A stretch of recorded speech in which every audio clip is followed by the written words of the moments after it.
Good evening everyone. क्या बोल रही पब्लिक?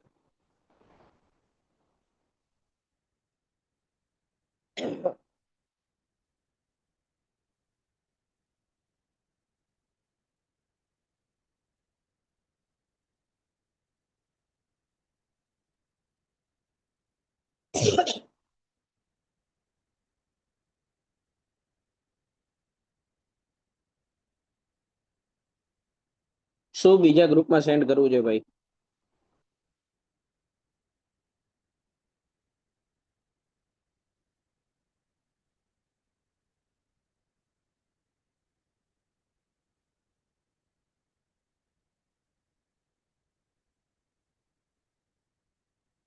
રાજસ્થાન? અચ્છા.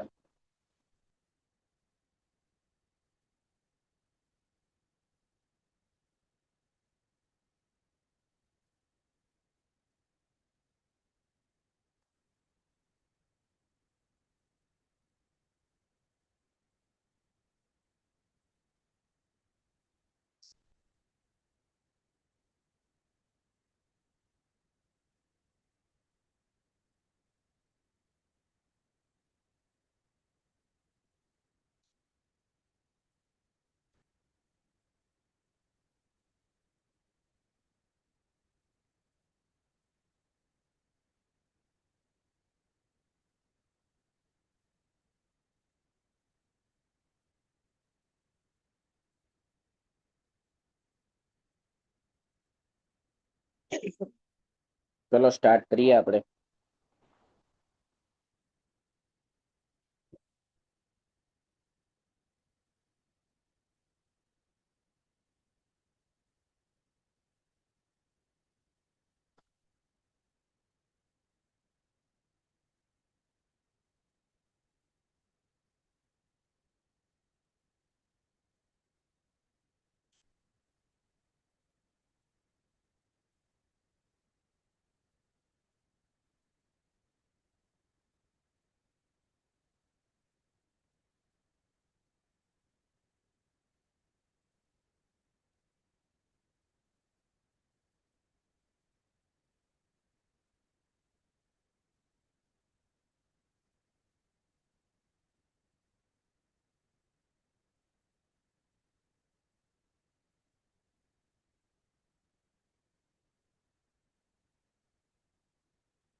એટલે લિંક નાખી દેજો કોક ગ્રુપમાં ભાઈબંધ.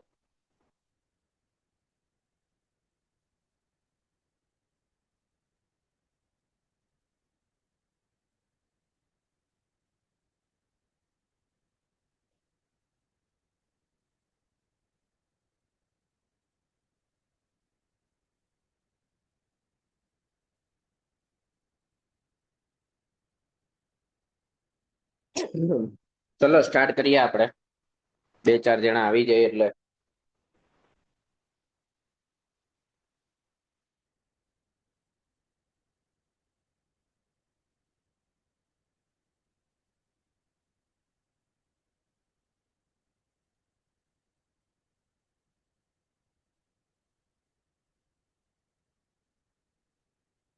આજે લેટ સ્ટાર્ટ અર્લી ફિનિશ એવું જ લાગે છે ભાઈ. ટ્રેસિંગ વાળામાં બધી ક્રિટિકલ એક્ટિવિટી વાળાનો કોસ્ટલો ફાઇન્ડ કરવાનો હતો. મિનિમમ કોસ્ટલો હોય ત્યાંથી કેસ્ટિંગ સ્ટાર્ટ કરવાનું. એમ જ ને crashing of all critical activity વાળું સ્ટેટમેન્ટ આવે તો સાચું જ આવે ને. સાચું સાચું જ આવે ભાઈબંધ.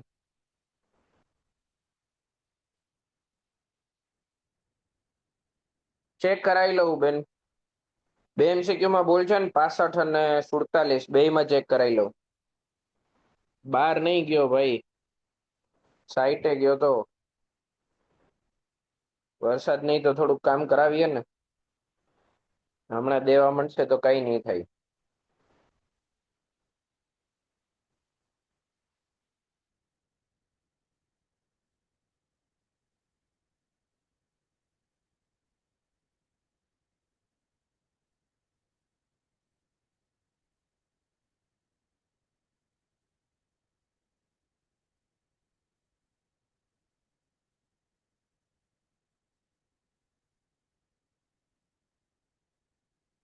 શું કાઢું તો છે ને સર. ચલો સ્ટાર્ટ કરીએ આપણે. શેર કરી દો સ્ક્રીન.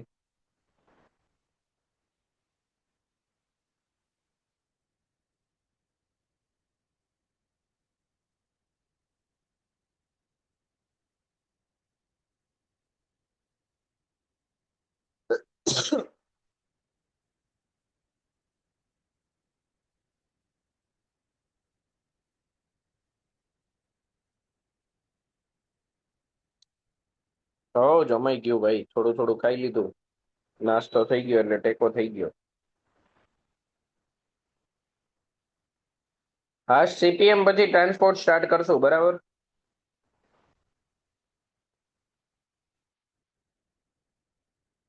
ચલો સ્ક્રીન વિઝિબલ.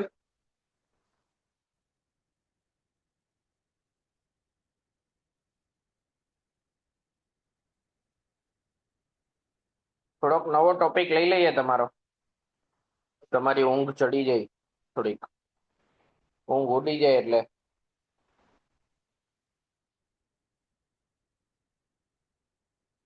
ક્વોલિટી કંટ્રોલની આપણે વાત કરીએ.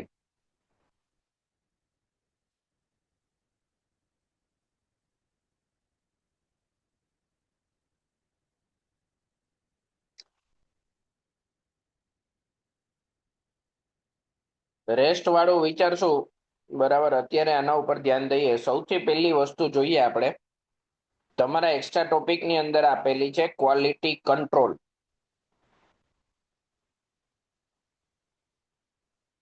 સૌથી પહેલી વસ્તુ આપેલી છે ક્વોલિટી કંટ્રોલ. તો ક્વોલિટી કંટ્રોલ કહેવાય કોને? તો કન્સ્ટ્રક્શનની અંદર, સાંભળજો ધ્યાનથી, કન્સ્ટ્રક્શનની અંદર quality control ensures the every stage of construction from material selection to final inspection. એટલે કે શું કહેવા માંગે છે? તમારે ક્વોલિટી કંટ્રોલ કઈ રીતે કરવાનું છે કે સપોઝ તમારી સાઇટ ઉપર રેતી આવી, બરાબર, ત્યાંથી તમારે ક્વોલિટી કંટ્રોલ સ્ટાર્ટ કરવાનું. બધું મટીરિયલ અલગ અલગ આવે. રેતી આવી, કપચી આવી, બરાબર, સિમેન્ટ આવી, લોખંડ આવ્યું. તમે દરેક વસ્તુને ચેક કરીને જ લ્યો છો સાઇટ ઉપર, અને પછી એનાથી કન્સ્ટ્રક્શન કરી અને ફાઇનલ ઇન્સ્પેક્શનમાં પણ ધ્યાન આપો છો. તો આ બધા જે કંઈ પણ નોર્મ્સ મુજબ conforms the specified standard, thereby guaranteeing safety, durability, functionality and economy. એવું કહેવા માંગે છે કે તમે સાઇટ ઉપર મટીરિયલ આવે ત્યાંથી શરૂ કરી અને ફાઇનલ ઇન્સ્પેક્શન સુધી દરેક વસ્તુને સ્ટાન્ડર્ડ મુજબ મેન્ટેન કરો તો તમારી સેફટીની ગેરંટી થઈ જાય. હંમેશા વસ્તુ ડ્યુરેબલ રહે, એ પ્રોપરલી ફંક્શનમાં આવે અને ઇકોનોમી પણ જળવાય. આવું ક્વોલિટી કંટ્રોલના રૂલ્સ મુજબ કહેવાનું થાય છે. આઈએસઓ કયો હતો? આઈએસઓ 9000 ના અકોર્ડિંગ ક્વોલિટી કંટ્રોલ શું છે? તો quality control the operational technique. Quality control શું છે? એક ઓપરેશનલ ટેકનિક અને એક્ટિવિટી છે કે જેથી કરીને તમારી રિક્વાયરમેન્ટ જે કંઈ પણ છે ક્વોલિટીની, એ તમે મેન્ટેન કરી શકો છો. ક્લિયર?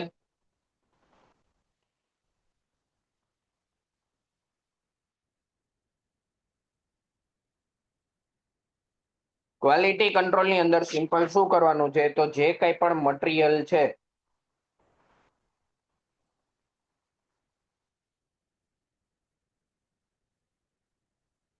એ મટીરિયલથી આપણે સ્ટાર્ટિંગ કરવાનું, બરાબર, અને મટીરિયલથી સ્ટાર્ટ કરીને ફાઇનલ ઇન્સ્પેક્શન સુધી દરેક સ્ટેજ ઉપર આપણે ક્વોલિટીનું ધ્યાન રાખવાનું છે. આવું ક્વોલિટી કંટ્રોલના રૂલ્સ કે છે. આઈએસ કયો છે? તો આઈએસઓ 9000. ક્લિયર? હવે ક્વોલિટી કંટ્રોલ માટેના અમુક પ્રિન્સિપલ છે. પ્રિન્સિપલ મતલબ સિદ્ધાંતો. તમારે ક્વોલિટી કંટ્રોલ મેન્ટેન કરવું હોય, ક્વોલિટી મેન્ટેન કરવી હોય તો એના માટેના અમુક રૂલ્સ રેગ્યુલેશન છે.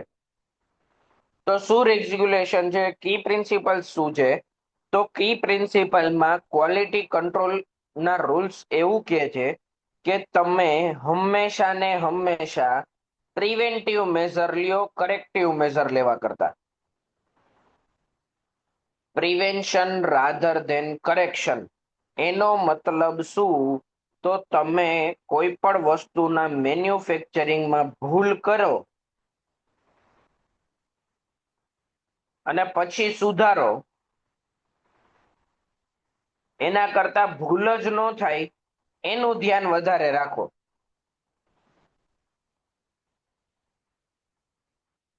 તમે ભૂલ જ ન કરો એનું ધ્યાન વધારે રાખો. બરાબર.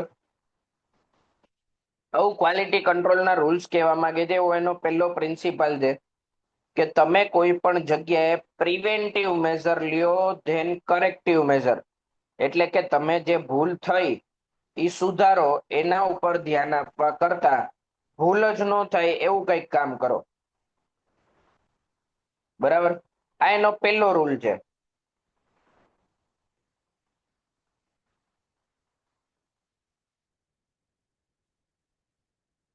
બીજો રૂલ, કન્ટિન્યુઅસ મોનિટરિંગ કરો. એટલે કે સાઇટ ઉપર કામ ચાલતું હોય તો કન્ટિન્યુઅસ સુપરવિઝન કરો, મોનિટરિંગ કરો.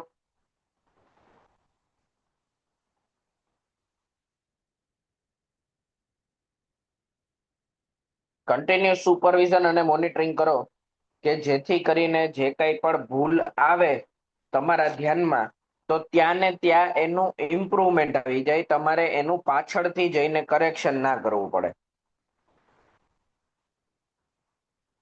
Standardisation off process. Standardisation off process શું કહેવા માંગે છે કે તમે જે કંઈ પણ વસ્તુ, સપોઝ પ્રોસેસની અંદર હું કરું છું કોન્ક્રીટ મિક્સિંગ,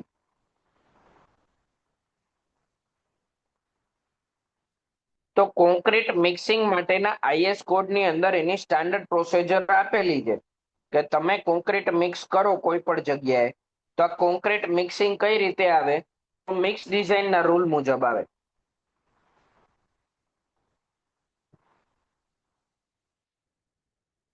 મિક્સ ડિઝાઇનમાં આપણને જે પ્રમાણે સિમેન્ટનું કન્ટેન્ટ કીધેલું છે, એગ્રીગેટનું કન્ટેન્ટ કીધેલું છે, બરાબર, સેન્ડનું કન્ટેન્ટ કીધેલું છે, વોટર કન્ટેન્ટ કીધેલું છે, વોટર સિમેન્ટ રેશિયો મેન્ટેન કરવાનું કીધું છે. આ બધી વસ્તુને, પ્રોસેસને સ્ટાન્ડર્ડાઇઝ પ્રોસેસ ફોલો કરો.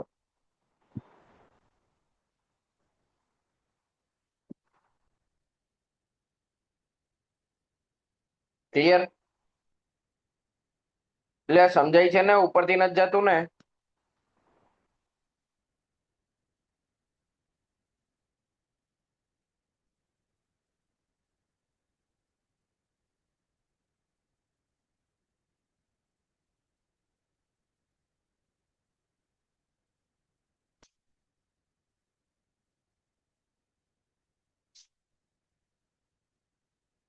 આમ કંઈક હા ના પાડતા રહેજો તો ખબર પડે. ટોપિક થોડોક નવો છે એટલે કદાચ થોડુંક અલગ લાગશે.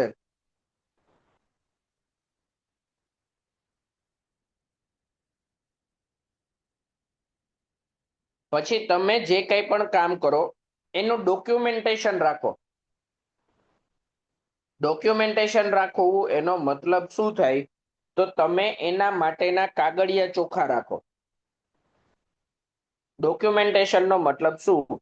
કે સપોઝ હું સાઇટ ઉપર છું, હું સાઇટ એન્જિનિયર છું,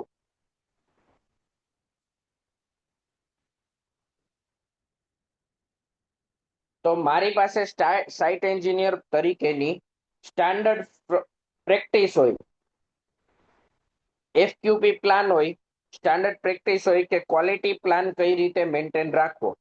બરાબર. તો સાઇટ ઉપર જે કંઈ પણ કામ કરવાનું છે એનું સૌથી પહેલા તો હું એક્ટિવિટી રજીસ્ટર રાખીશ.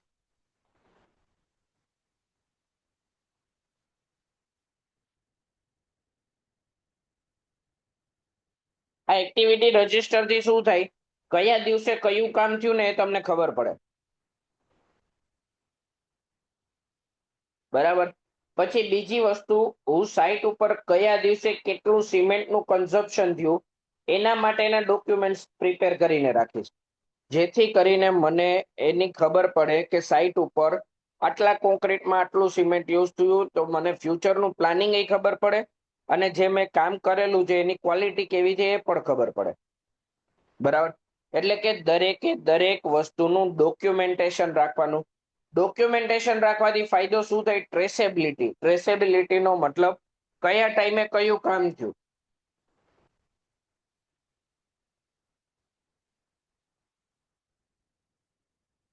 એ તમે જાણી શકો, ટ્રેસ કરી શકો. આરએમસી પ્લાન્ટના રિપોર્ટ રાખવાના, વેરી ગુડ. બરાબર. તમારી પાસે સાઇટ ઉપર જે કાંઈ પણ અવેલેબલ છે એ ડોક્યુમેન્ટ રેડી હોવા જોઈએ. જેમ કે મારી પાસે જે કાંઈ પણ ડ્રોઈંગ્સ છે એ સાઇટ ઉપર પ્રોપર અવેલેબલ હોવા જોઈએ. મારી પાસે ફિલ્ડ ક્વોલિટી પ્લાન હોવો જોઈએ. ફિલ્ડ ઉપર હું કઈ રીતે ક્વોલિટી મેન્ટેન કરાવું છું એના માટેનો એફક્યુપી હોવું જોઈએ. ફિલ્ડ ક્વોલિટી પ્લાન માટેનું આખું રજિસ્ટર આવે કે જે રજિસ્ટરની અંદર દરેકે દરેક વસ્તુ લખેલી હોય. તમે કઈ કઈ એક્ટિવિટી કરો છો, સિમેન્ટનું કન્ઝપ્શન કેટલું છે, પછી મટીરિયલ છે તો કયું મટીરિયલ કઈ જગ્યાએથી આવે છે એ છે. ટેસ્ટના બધા તમે ક્યુબ ટેસ્ટ કરેલા હોય, સ્લમ ટેસ્ટ કરેલા હોય, એ બધાના રિપોર્ટ્સ આવે. બરાબર. એ તમારે રિપોર્ટ મેન્ટેન કરવાના હોય. બરાબર. Cube register, test report maintain કરવાના. પછી સપોઝ સાઇટ ઉપર કોઈ મટીરિયલ આવ્યું તો એ ઓકે છે કે નહીં એ ચેક કરવાનું.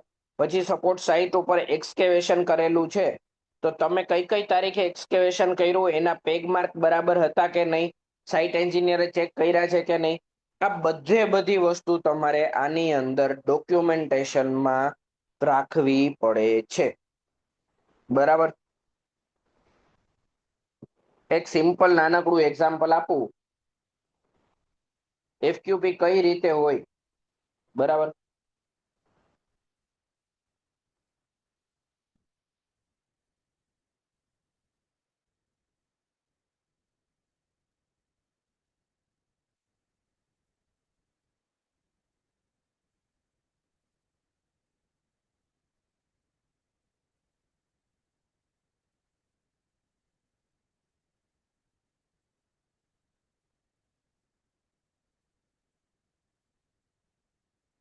આ ખાલી એક્ઝામ્પલ માટે જ છે હો. આવું જ ફિક્સ હોય એવું જરૂરી નથી, પણ અમે આવું મેન્ટેન કરીએ છીએ.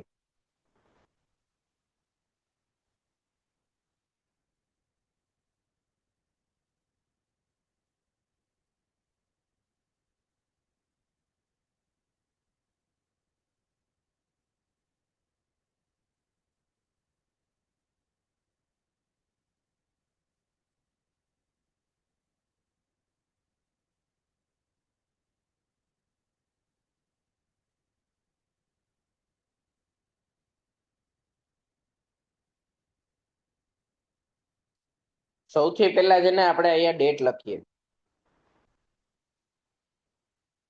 પછી એક્ટિવિટીનું ડિસ્ક્રિપ્શન.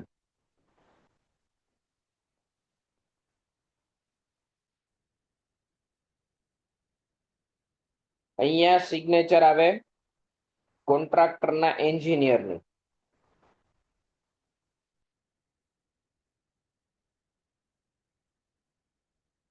બરાબર. અહીંયા આસિસ્ટન્ટ એન્જિનિયર, અહીંયા ડેપ્યુટી એક્ઝિક્યુટિવ એન્જિનિયર, અહીંયા એક્ઝિક્યુટિવ એન્જિનિયર અને અહીંયા રિમાર્ક.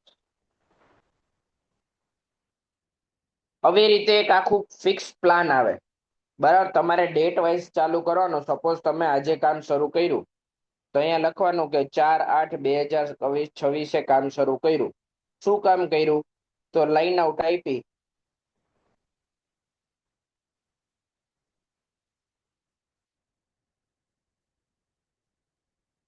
ભાઈ અહીંયા છે ને તમારે લખવાનું હોય તમારી પોઝિશન.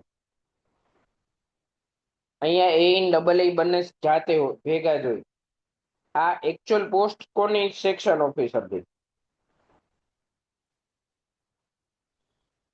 આ જગ્યા કોની? સેક્શન ઓફિસરની. સેક્શન ઓફિસરમાં એ સહી કરે અને ડબલ એ કરે. તમારે તમારી સહી કરી અહીંયા અને નીચે લખવાનું એ જો કે એ ડબલ એ હોય તો ડબલ એ લખે.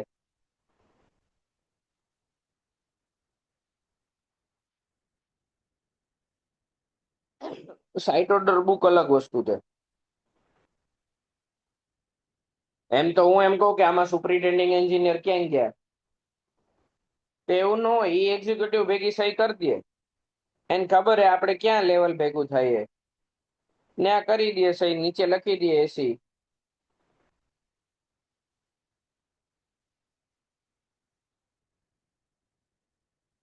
હા, આખા સર્કલ ના જોઈ, પણ સાઈટે આવે તો ખરી ને ક્યારેક. ક્યારેક તો સાઈટે આવશે ને.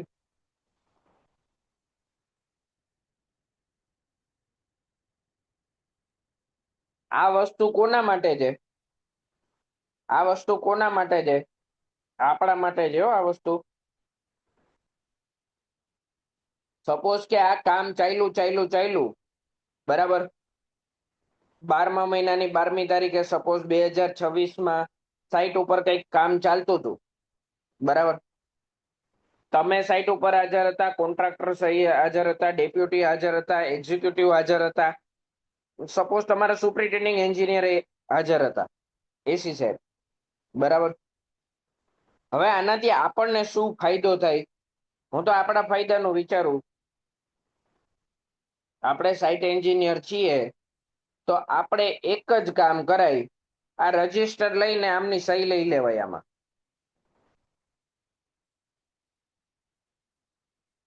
આનાથી શું ફાયદો થાય?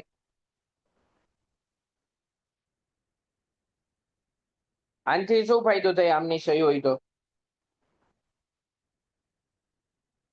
એણે આટલું જે કામ સાઈટ ઉપર થઈ ગયું છે, એને દેખાય તો ખરી ને.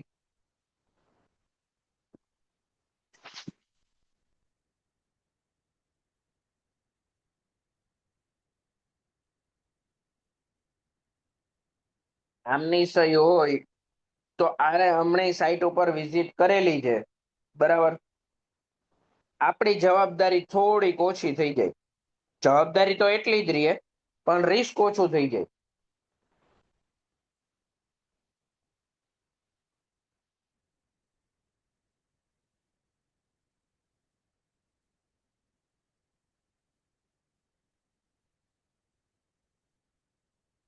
આવું કરવાનું હો સાઈટ ઉપર, શક્ય હોય ને ત્યાં સુધી. આપણે કયા દિવસે હાજર હતા ને એ આપણને ખબર પડે.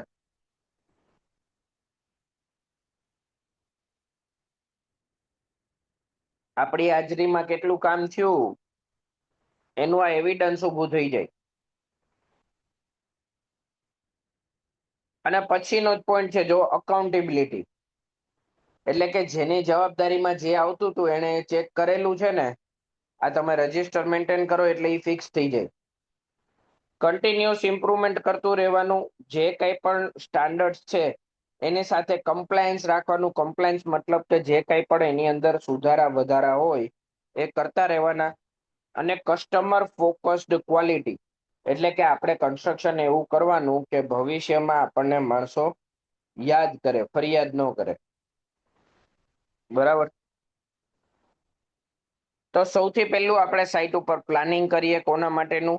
તો જે કંઈ પણ એક્ટિવિટી કરવાની છે એના માટેનું મટીરિયલ સિલેક્શનની અંદર ક્વોલિટી મેન્ટેન કરીએ. આ ક્વોલિટી કઈ રીતે મેન્ટેન થાય? તો જે કંઈ પણ મટીરિયલ છે ને લેબમાં ટેસ્ટ કરાવડાવી લઈએ એક વખત. પછી કામ ચાલુ થાય તો સાઈટ ઉપર પ્રોપર સુપરવિઝન કરીએ, કન્સ્ટ્રક્શન કરાવડાવીએ. કોન્ક્રીટિંગ કર્યું તો એના માટેના ક્યુબ ટેસ્ટિંગ કરીએ, સ્લમ ટેસ્ટ કરીએ. એ બધાનું એક ઇન્ટરનલ ક્વોલિટીનું ઓડિટ કરાવડાવીએ. એને ક્વોલિટીમાં જે કાંઈ પણ જગ્યાએ ખામી દેખાય એના કરેક્ટિવ મેઝર લઈ અને છાયલે એની ફાઇનલ અપ્રુવલ કરાવીએ. આટલા બધા સ્ટેપ્સ છે આપણા ક્વોલિટી કંટ્રોલ માટેના. ક્લિયર?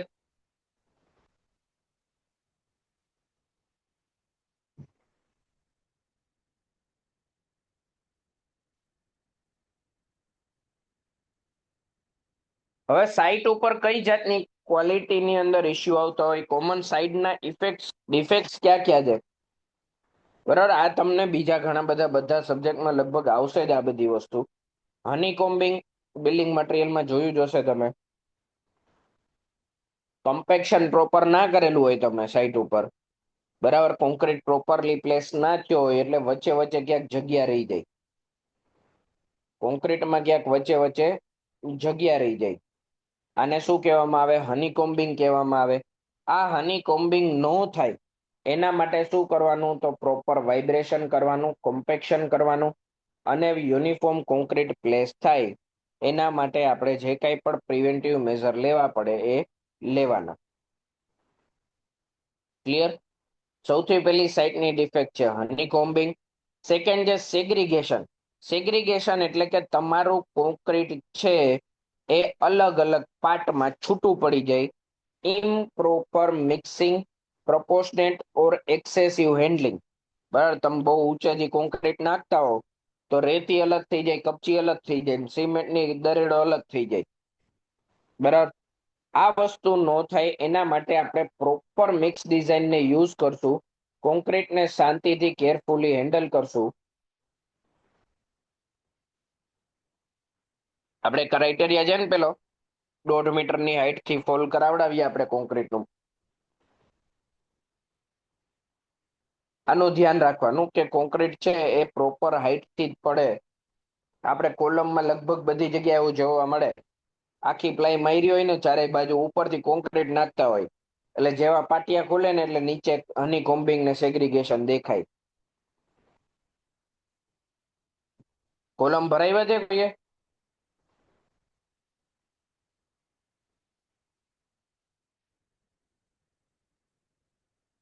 એમાં તમને આ વસ્તુ જોવા મળે. કોલમમાં હાઈટ વધારે હોય ને પછી શું કરે? ઉપરથી દ્યો દ્યો કરતા હોય. એ એવડી બધી હાઈટ થી ફેંકે ને કોન્ક્રીટ ને નીચે પૂછે ને તો બધું છૂટું પડી ગયું હોય. રેડ અલગ થી નીકળતો હોય સિમેન્ટ નો. અંદર રેતી કપચી છૂટી પડી ગઈ એટલે તમે આ પાટિયા ખોલો ને ત્યારે તમને સાઈટ ઉપર હનીકોમ્બિંગ દેખાય.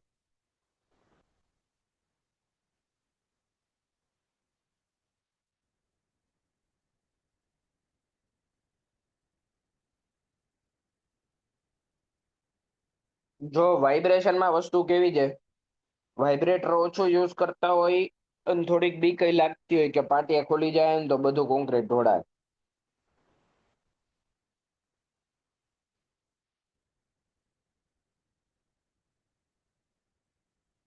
અંકિતભાઈ, આવું બધું તમે નો શીખવાડો.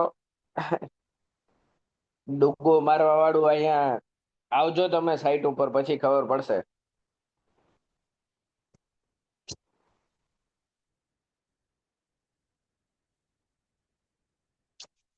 તમે પ્રાઇવેટની વાતો અલગ છે, ગવર્મેન્ટની વાત અલગ છે.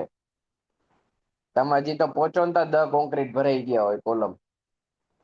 આ બસ આ જ વસ્તુ.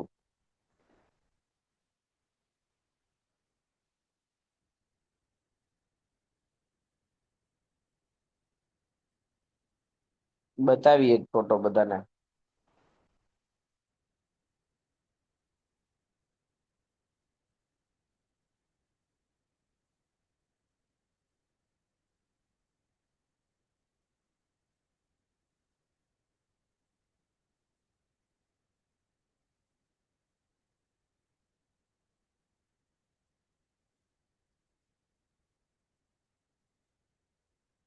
આવું થઈ જાય.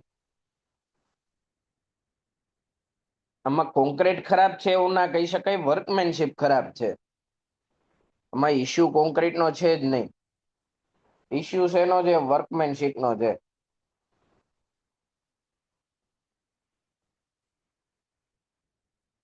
ક્લિયર?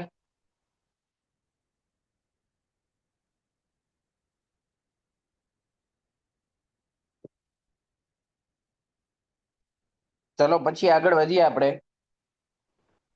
પછીની વાત જોઈએ.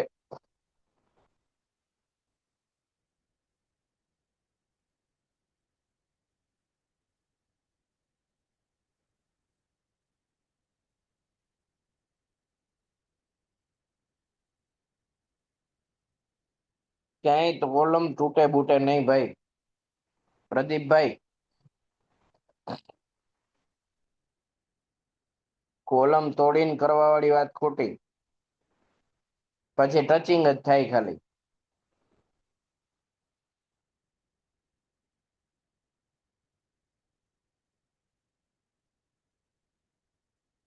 એટલે કીધું ને કવર નથી એટલે સિમ્પલ એક લીટીમાં કહું તો વર્કમેનશિપ નથી.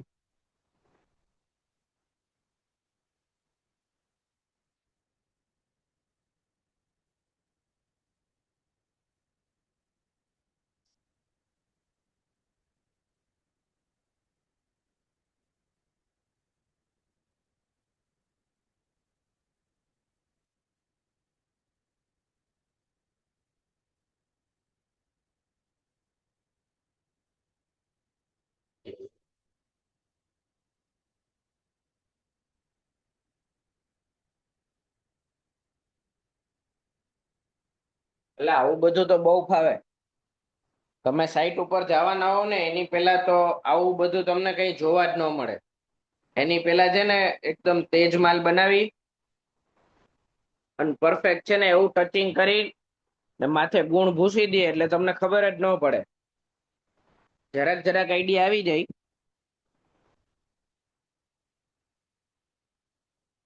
બાકી એવું કરી નાખે ને તમને ખબર જ ન પડે કે ક્યાં એક તો ભરાઈ એટલી બધી ચાલતી હોય એકારે.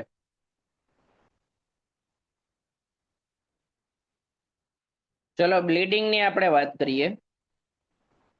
તો બ્લીડિંગ એક્સેસિવ વોટર તમે મિક્સ કરી દીધું હોય એના કારણે થાય વોટર સિમેન્ટ રેશિયોને રિડ્યુસ કરવાનો પ્રોપર મિક્સિંગ કરવાનું ક્યોરિંગ કરવાનું જેથી બ્લીડિંગ ન જાય. Cold joints. કોલ્ડ જોઈન્ટ્સ એટલે કે એવા જોઈન્ટ કે જે તમે કોન્ક્રીટની અંદર ડીલે કરવાને કારણે થયેલા છે. વચ્ચે ક્યાંક તમારી આરએમસી પ્લાન્ટ અટકી ગયું, બરાબર, કોન્ક્રીટ આવતું બંધ થઈ ગયું, ત્યારે આ વસ્તુ જોવા મળે. Ensure continuous concreting, roughen the surface and apply bonding agent before next floor. Suppose તમે કોન્ક્રીટ ચાલુ કર્યું સ્લેબનું, બરાબર, અહીંયા અડધે પહોંચ્યા અને પછી તમારું મિલર ખોટકાણું કે પછી આરએમસી પ્લાન્ટમાંથી કોન્ક્રીટ આવતું બંધ થઈ ગયું, તો અહીંયા તમારે પ્રોપર બોન્ડિંગ કરાવવા માટે કાં તો કોઈ એડમિક્સચર યુઝ કરીને બોન્ડિંગ એજન્ટ મારીને કરવું પડે, સાથે સાથે આ સરફેસને થોડીક રફ રાખવી પડે. સરફેસને થોડીક રફ રાખી, બરાબર, અને બેયનું પ્રોપર ઇન્ટરલોકિંગ થાય એ રીતે કોન્ક્રીટ કરાવવું પડે.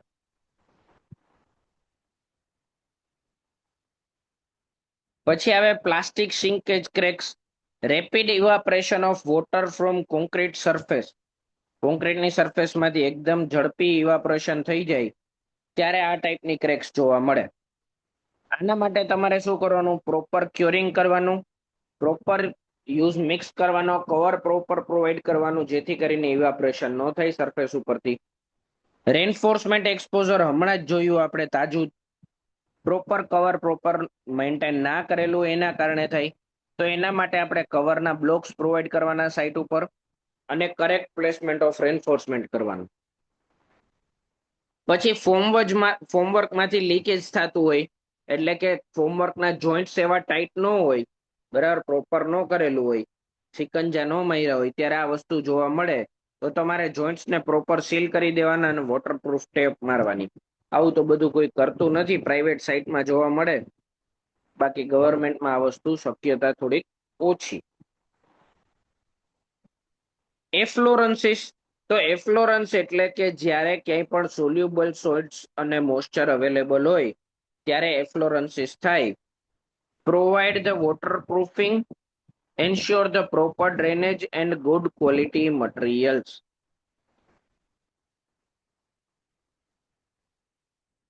પછી કોન્ક્રીટમાં ક્રેક પડવી શ્રિંકેજના કારણે પડે, ઉપરથી ઓવરલોડિંગ બહુ થઈ ગયું હોય, કાં તો તમે પ્રોપર ક્યોરિંગ ના કર્યું હોય. આના કારણે શું થાય? તમે એડમિક્સચરનો યુઝ કરી શકો, બરાબર, શ્રિંકેજ ન થાય એના માટે શક્ય હોય ત્યાં સુધી તાજા કોન્ક્રીટમાં બહુ ઓવરલોડિંગ નહીં કરવાનું ને પ્રોપર ક્યોરિંગ કરવાનું. પછી આવે સેટલમેન્ટ એન્ડ ડિફરન્શિયલ સેટલમેન્ટ. આવું ક્યારે થાય? જ્યારે તમારી સોઇલનો ટાઈપ ખરાબ હોય અને તમે ફાઉન્ડેશન થોડુંક વીક બનાવેલું હોય, આવી કન્ડિશનની અંદર સેટલમેન્ટના ચાન્સીસ જોવા મળે. આના માટે શું કરવાનું? તો સાઇટ ઉપર સોઇલનું પ્રોપર કોમ્પેક્શન કરવાનું, ઓપ્ટિમમ મોઇસ્ચર કન્ટેન્ટ સુધી અને મેક્સિમમ ડ્રાય ડેન્સિટી સુધી તમારે એને કોમ્પેક્શન કરવાનું થશે. ક્લિયર?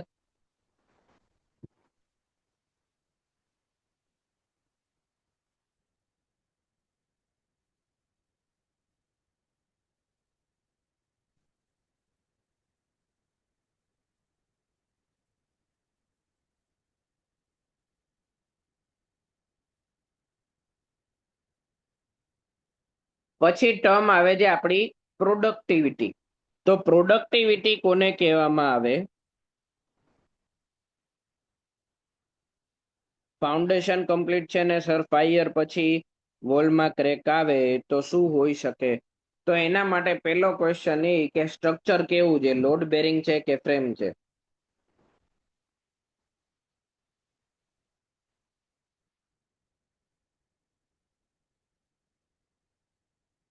રીઝન એક માત્ર હોઈ શકે, સેટલમેન્ટ.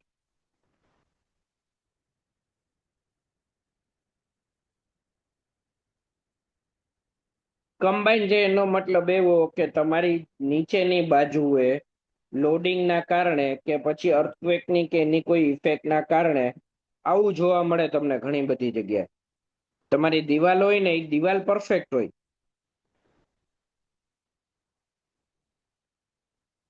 દિવાલ આખી આમ ઊભી હોય, પણ તમને પ્લાસ્ટરમાં આવી ક્રેક જોવા મળે, આમ આવી.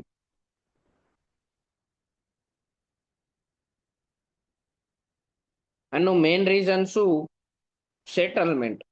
બરાબર, ઉપરથી અનઇક્વલ સેટલમેન્ટ થયું હોય, લોડ આવતો હોય ઉપરથી, અને અર્થક્વેક કેવું કઈ એવું એના કારણે અનઇક્વલ સેટલમેન્ટના કારણે ક્રેક પડે. આનો બેસ્ટ રસ્તો શું, સોલ્યુશન શું કરી શકાય? તો આની સ્ટીલ પિન્સ આવે.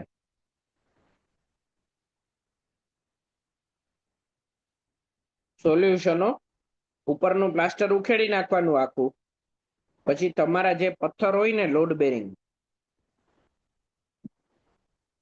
સપોઝ એક પથ્થર તમારો અહીંયા છે અને બીજો માઇનોર આવી રીતે હલી ગયો છે,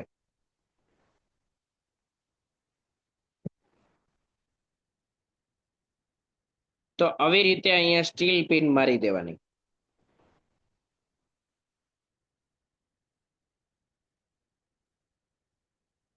આવું તો જો કે પ્રેક્ટિકલ સાઇટ ઉપર તમે આવશો એટલે જુગાડ કરવા પડશે બધા. પ્રોડક્ટિવિટીની આપણે વાત કરીએ તો પ્રોડક્ટિવિટી એટલે શું? તો પ્રોડક્ટિવિટી એટલે કે તમે જેટલું ઇનપુટ આપો છો એની સાપેક્ષમાં આઉટપુટ કેટલું મળે છે એને કહેવામાં આવે એની પ્રોડક્ટિવિટી. ફોર એક્ઝામ્પલ, તમે એક દિવસની અંદર 120 મીટર સ્ક્વેર પ્લાસ્ટર કર્યું,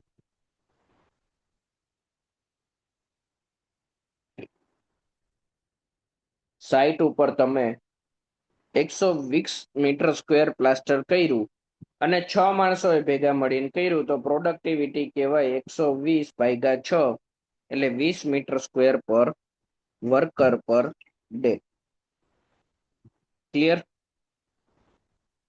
જો આના માટેની ઇપોક્સી મોટર ઇન્જેક્શન સારી ટેકનિક છે. હજી એક આવે છે હેલિફિક્સ. અમે અત્યારે જ કરાવડાવ્યું હતું, હેરિટેજ બિલ્ડિંગ હતી એની અંદર. હેલિફિક્સ કરીને આવે છે.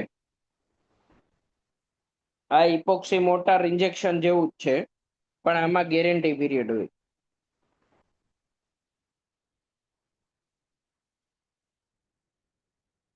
10 વર્ષ સુધી. સર્ચ કરજો ખાલી આ, એટલે મળશે તમને.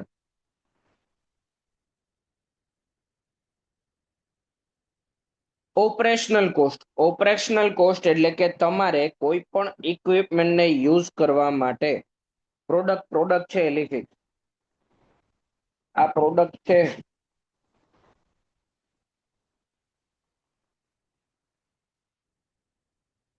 મટીરિયલ તો આ જ તમારું ઇપોક્સી મોટર જ.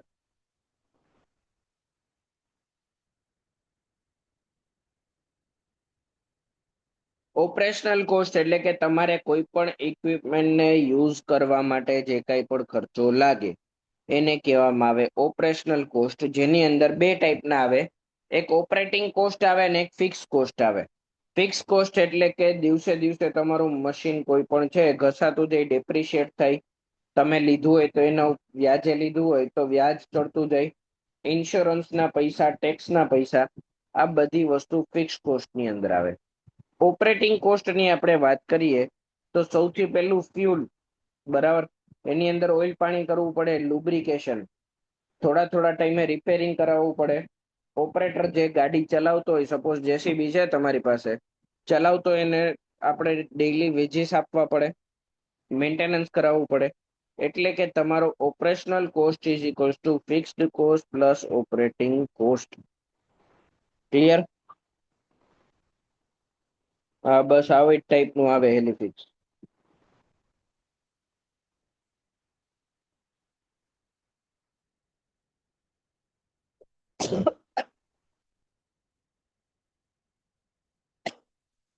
હવે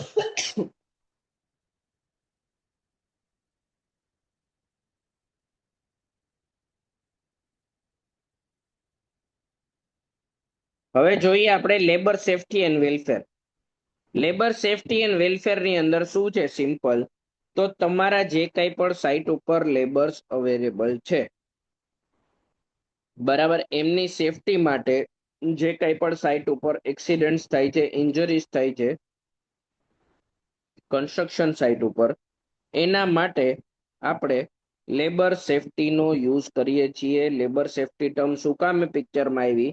કારણ કે કન્સ્ટ્રક્શન સાઇટ ઉપર ઘણા બધા ફટલ એક્સિડન્ટ્સ, બરાબર, કે જેની અંદર માણસો મરી ગયા હોય એવા ઘણા બધા કેસ થાય, બરાબર.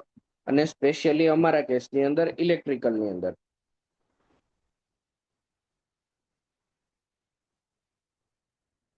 બરાબર, લાઈવ પાવર સાથે જે કંઈ પણ જોડાયેલા વીજ કર્મચારીઓ છે, બરાબર, એ બધા માટે આ વસ્તુ થોડીક ઇમ્પોર્ટન્ટ, વધારે ઇમ્પોર્ટન્ટ. શું કામે? કારણ કે આ બધી વસ્તુમાં જીવનું જોખમ રહેલું છે. એક નાનકડી ભૂલ તમારો જીવ લઈ શકે, લેબરનો જીવ લઈ શકે. એના માટે લેબર સેફટી અને એના વેલફેર માટે labour safety welfare refers to measures adopted to protect the workers from accident, injuries and occupational hazard at construction site. Construction site ઉપર આ બધી વસ્તુ અટકાવવા માટે આપણે લેબર સેફટી યુઝમાં લઈએ. Labour welfare refers to facilities, services, amenities provided to improve the physical, mental, social, economical well-being of workers. તમે site ઉપર કોઈ પણ માણસ પાસે બળજબરી પૂર્વક કે પ્રેશરાઇઝ કરીને શક્ય એનો જે નિયત સમયગાળો છે એનાથી વધારે કામ કરાવી શકતા નથી, બરાબર. લેબર વેલફેરની અંદર આ બધી વસ્તુનું ધ્યાન રાખવામાં આવેલું છે કે સાઇટ ઉપર કામ કરતા જે કાંઈ પણ વર્કર્સ છે એમની ફિઝિકલ, મેન્ટલ, સોશિયલ અને ઇકોનોમિકલ લાઈફ જળવાઈ રહે અને એ ઇમ્પ્રુવ થાય એના માટેના પ્રિવેન્ટિવ મેઝર તમારે લેવા પડે છે, બરાબર. આના માટેના ઘણા બધા રૂલ્સ રેગ્યુલેશન છે અને ગવર્મેન્ટ બહુ વધારે એક્ટિવલી આ વસ્તુ ઉપર કામ કરી રહી છે. દરેક સાઇટ ઉપર ઘણી બધી વખત વારંવાર વખતો વખત સૂચનાઓ આપવામાં આવેલી છે કે લેબર વેલફેર માટે તમારી સાઇટ ઉપર પ્રોપર વસ્તુ અવેલેબલ હોવી જોઈએ. જેમ કે એમના માટે પ્રોપર ડ્રિંકિંગની ફેસિલિટી હોવી જોઈએ. પાણી જે કાંઈ પણ આવે છે, ક્લિયર વોટર,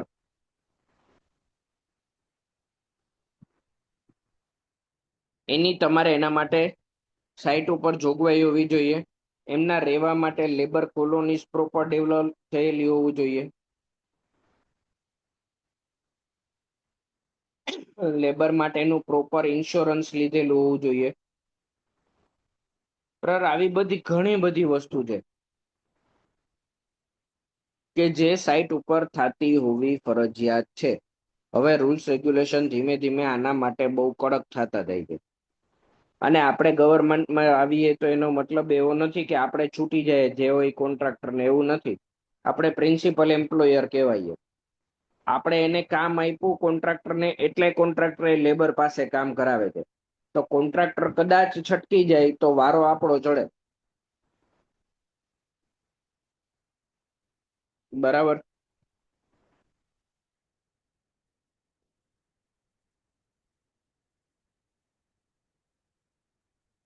ઇમ્પોર્ટન્ટ એક્ટ્સ અને કોડ્સની વાત કરીએ તો સૌથી પહેલું આવ્યું હતું આપણે OSH, occupational safety health and working condition.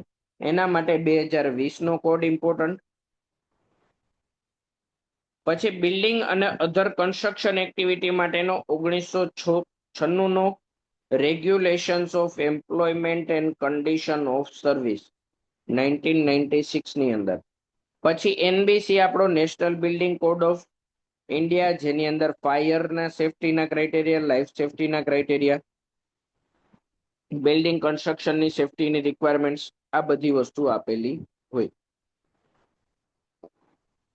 લેબરની safety માટે આપણે શું કરી શકીએ? તો સૌથી પહેલા તો હઝાર્ડિયસ સિચ્યુએશન આઈડેન્ટિફાઈ કરવાની.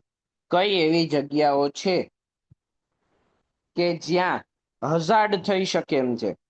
હઝાર્ડ થવું એટલે કે નુકસાની, કોઈ પણ માણસનું જીવ જોખમાય અથવા તો ભયજનક સ્થિતિ, જે કંઈ પણ કહીએ આપણે, તો હઝાર્ડિયસ સિચ્યુએશનને આઈડેન્ટિફાઈ કરવાની. પછી એનું રિસ્ક અસેસમેન્ટ કરવાનું, ક્યાંની અંદર કેટલું રિસ્ક છે અત્યારે. પછી એના માટેનું સેફટી માટેનું પ્લાનિંગ કરવાનું, કે આ રિસ્ક છે, આવી રીતનું રિસ્ક છે, તો એની સેફટી કઈ રીતે જળવા રહીએ. પછી એના માટેના આપણે ઇમ્પ્લિમેન્ટેશન કરવાના, કે ભાઈ સાઈટ ઉપર આવો તમે તો સેફ્ટી હેલ્મેટ પહેરવું ફરજિયાત છે, ગમ શૂઝ પહેરવા ફરજિયાત છે, બરાબર. ઊંચાઈ વાળી જગ્યાએ કામ કરતી વખતે તમારી જે નેટ છે ગ્રીન કલરની, એ મારેલી હોવી જોઈએ. અને તમે લટકીને ક્યાંય પણ કામ કરતા હો થાંભલા ઉપર કે XYZ ઉપર, તો એના માટેના સેફ્ટી બેલ્ટ મારેલા હોવા જોઈએ. એ બધાનું તમારે ઇમ્પ્લિમેન્ટેશન કરાવવાનું, અને વખતો વખત એનું ઇન્સ્પેક્શન કરવાનું, મોનિટરિંગ કરવાનું. પછી તમને જ્યાં જરૂર જણાય ત્યાં કરેક્ટિવ મેઝર પણ લેવાના થશે. અને આ વસ્તુ તમારે કન્ટિન્યુ સાઈટ પૂરી થાય ત્યાં સુધી મેનેજ કરવાની રહેશે. ક્લિયર?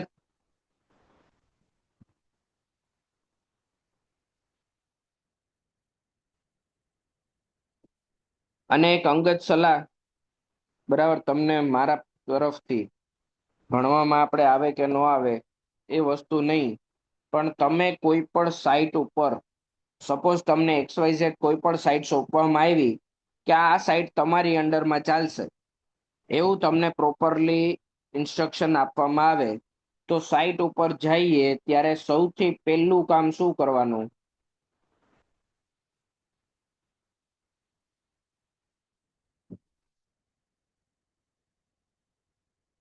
Safety meeting.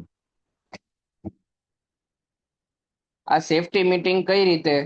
તો તમારી સાઈટ ઉપર જે કંઈ પણ કોન્ટ્રાક્ટર હોય એ અને એના મુકરદમ લેબર બધાને બોલાવાના, અને સેફટી વિશેની 5 વાતો કહેવાની. અને એક કાગળની અંદર તમે જે કંઈ પણ વાતો કરેલી છે એ લખી દેવાની. દરેક લેબરની સિગ્નેચર લઈ લેવાની. અંગૂઠો મારતા હોય તો અંગૂઠો લઈ લેવાનો. કોન્ટ્રાક્ટરની સિગ્નેચર લઈ લેવાની. અને તમારે પોતાની સહી કરી દેવાની.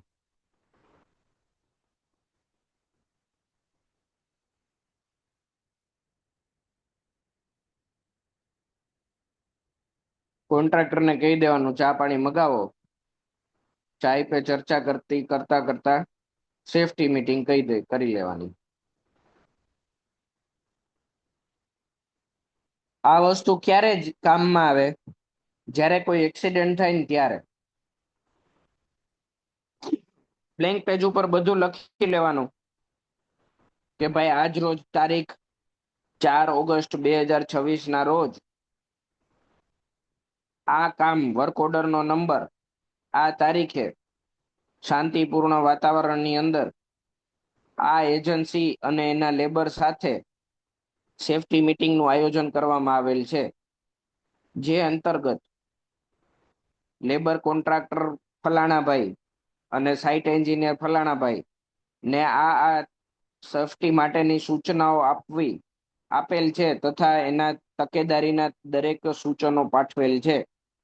આવું બધું લખી નાખવાનું, તમને જેવું મગજમાં આવે એવું, બરાબર, સેન્ટેન્સ મેળવીને અને બધાની સહી લઈ લેવાની.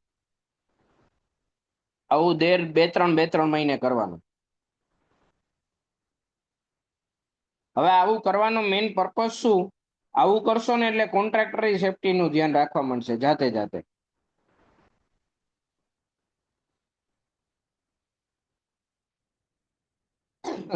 ઓન પેપર તમે બધાની સહી લેશો ને એટલે કોન્ટ્રાક્ટર ઓટોમેટિક ધીમે ધીમે છે ને સેફટી પ્રત્યે અવેરનેસ લેવા માંડશે પોતાની.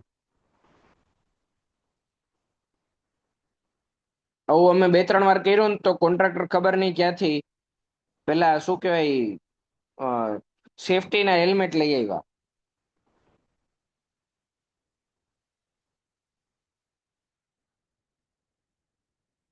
પેલા કઈ કઈ થાકી ગયા નહોતા લઈ આવતા, પછી હવે 2-3 વખત ચોપડે લીધું ને, કાગળિયા ઉપર સહયું બયું કરાવડાવી, એટલે એને એમ લાગ્યું કે આ તો સાહેબ તો છટકી જાય, આપણે ભરાઈ જવું. કારણ કે ઈ તો દર અઠવાડિયે આવીને સૂચના દઈ જાય છે ને બધાની સહી લઈ જાય કે મેં સૂચના આપી. કામ કરાવવું એ કોન્ટ્રાક્ટરના હાથની વસ્તુ છે. આપણે તો સૂચના આપવાનું કામ છે, આપણે દર અઠવાડિયે આપી દેવાની.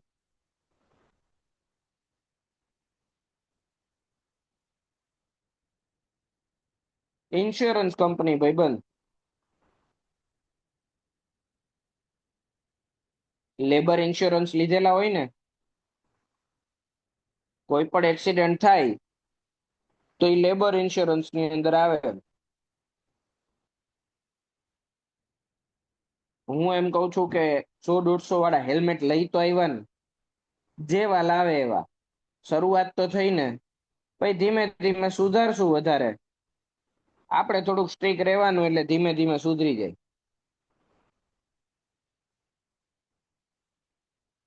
લેબર ઇન્સ્યોરન્સ વગર તો બિલ જ પાસ ન થાય મિત્ર.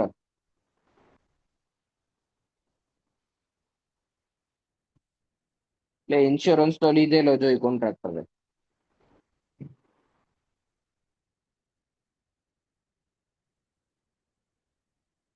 ચલો હવે જોઈએ આપણે મેન્ટેનન્સ અને રિપેર.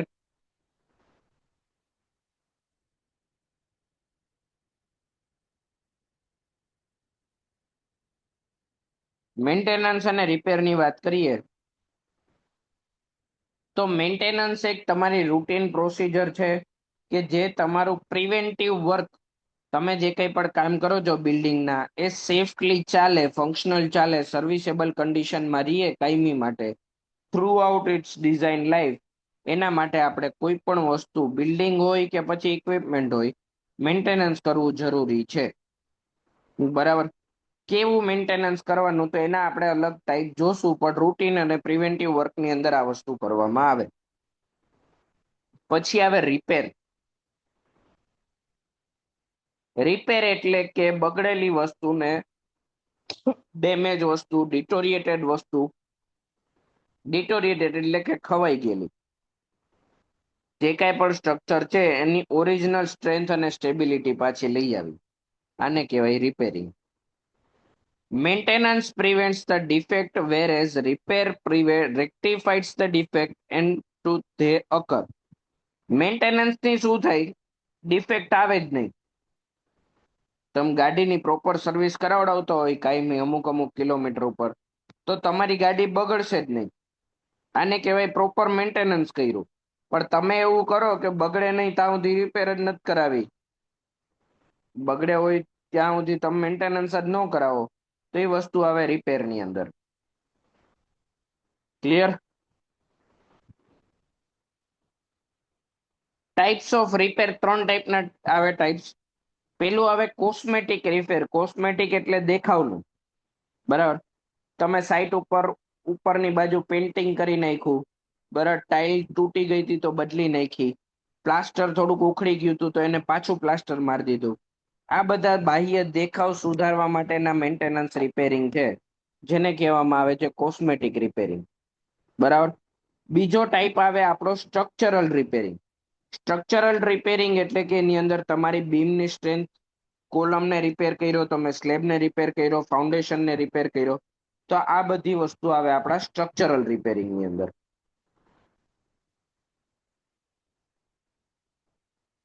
અને ત્રીજી વસ્તુ આવે આપણી પ્રોટેક્ટિવ રિપેર. પ્રોટેક્ટિવ રિપેરની અંદર કેવું વસ્તુ હોય? તમે પ્રોપર વોટરપ્રૂફિંગ કરો, એન્ટી કોરોઝિવ ટ્રીટમેન્ટ કરો, કેમિકલનું કોટિંગ કરો, કે જેથી કરીને તમારી વસ્તુ બગડે નહીં અથવા તો ઓછી બગડે. તમે એના પ્રોટેક્શન માટેના જે કંઈ પણ સ્ટેપ્સ લ્યો, આને કહેવામાં આવે પ્રોટેક્ટિવ રિપેરિંગ. ક્લિયર?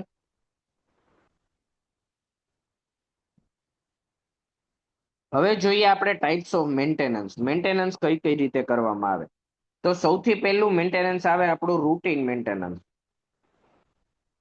રૂટીનમાં કેવું daily day to day regular તમે મેન્ટેનન્સ કરતા હોય, આને કહેવાય રૂટીન મેન્ટેનન્સ.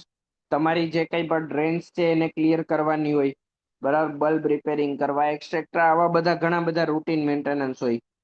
પછી આવે આપણું પ્રિવેન્ટિવ મેન્ટેનન્સ. પ્રિવેન્ટિવ મેન્ટેનન્સ એટલે કે તમે કોઈ પણ વસ્તુનું ફેલિયર થાય એની પહેલા એક પ્લાનિંગ કરો પ્રોપર, કે આટલા આટલા ડ્યુરેશન ઉપર મારે પ્લાનિંગ કરી અને પ્રિવેન્ટ કરવી છે કે જેથી કરીને કોઈ ડિફેક્ટ ના સર્જાય. તો આ થઈ ગયું તમારું વોટરપ્રૂફિંગ. દર ચોમાસા પહેલા તમે કરાવડાવો, પેન્ટિંગ કરાવડાવો દિવાળી પહેલા, બરાબર. તો આ પંપ બમ્પ તમે સર્વિસમાં લઈ આવો, બરાબર, સર્વિસ કરાવડાવો. આ બધા થઈ ગયા તમારા પ્રિવેન્ટિવ મેન્ટેનન્સ.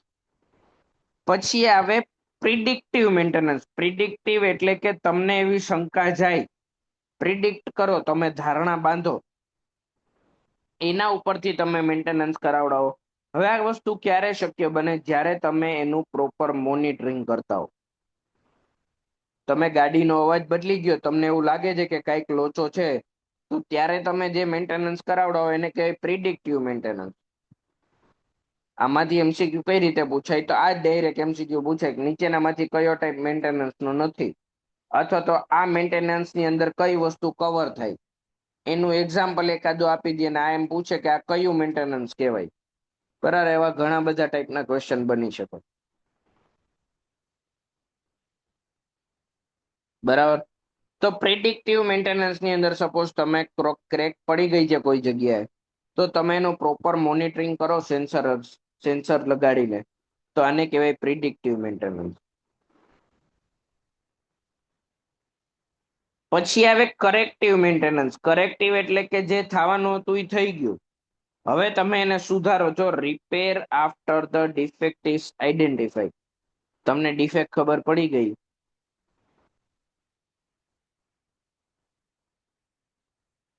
ક્લિયર, પછી તમે જે મેન્ટેનન્સ કરો એને કહેવાય કરેક્ટિવ મેન્ટેનન્સ. તમારી કોઈ જગ્યાથી લીકેજ છે એનું રિપેરિંગ કરો, પ્લાસ્ટર ડેમેજ થઈ ગયું છે એને રિપેર કરો, તો એ બધા આવે કરેક્ટિવ મેઝરની અંદર.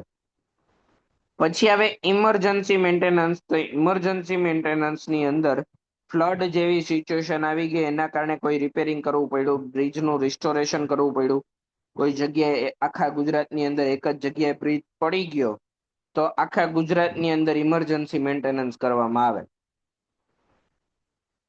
કોક નો બ્રિજ પડે ને તો અહીંયાના બ્રિજ વાળાઓને એક્ઝિક્યુટિવ ને નીંદર નો આવે રાતે. ગાડો એનો પડ્યો એમાં આપણને બધાને ધંધે લગાડી દીધા.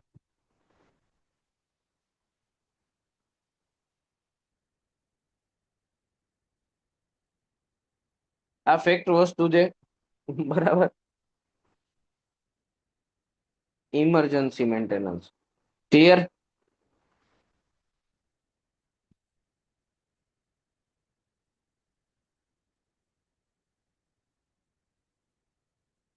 હવે જોઈએ આપણે રીહેબિલિટેશન, રેટ્રોફિટિંગ અને રિપેર.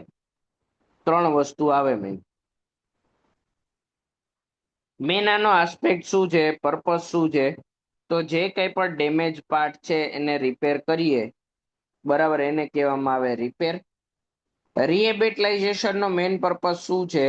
તો તમારું જે કંઈ પણ પરફોર્મન્સ હતું એને ઓવરઓલ ઇમ્પ્રુવ કરવું.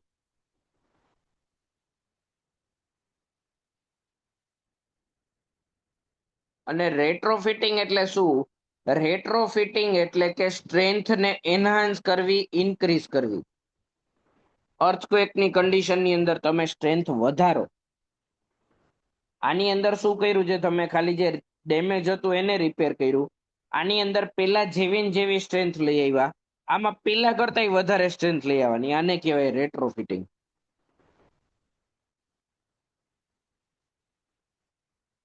ક્લિયર.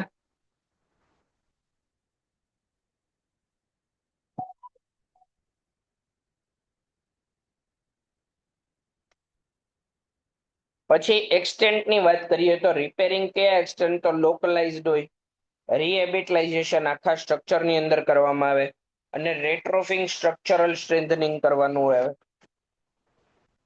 એટલે કે હતી એનાથી વધારે સ્ટ્રેન્થ લઈ આવવાની થાય.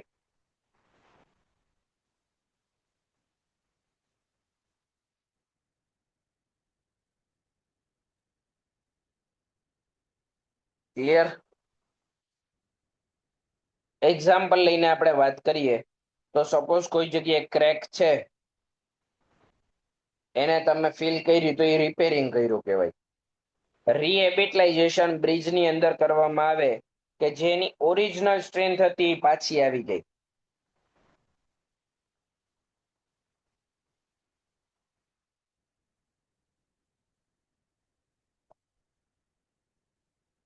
જ્યારે કે રેટ્રોફિટિંગ ની અંદર શું કરવામાં આવે? સિસ્મિક સ્ટ્રેન્થનિંગ કરવામાં આવે, જેકેટિંગ કરવામાં આવે. રીહેબિટલાઇઝેશન એટલે કે પેલા જેવડી હતી એવડી ને એવડી સ્ટ્રેન્થ પાછી લઈ આવવાની. સ્ટ્રેન્થ જે પેલા હતી એ પાછી લઈ આવવાની ખાલી. સપોઝ પેલા 25 કિલો ન્યૂટન પર મીટર સ્ક્વેર નું કોન્ક્રીટની સ્ટ્રેન્થ આવતી હતી, તો પાછી 25 આવી જાય ત્યાં સુધી આપણે એનું રિપેરિંગ કરવા. ત્યાં સુધી જે આપણે એનું મેન્ટેનન્સ કરીએ, રિપેરિંગ કરીએ, એને કહીએ રીહેબિટલાઇઝેશન.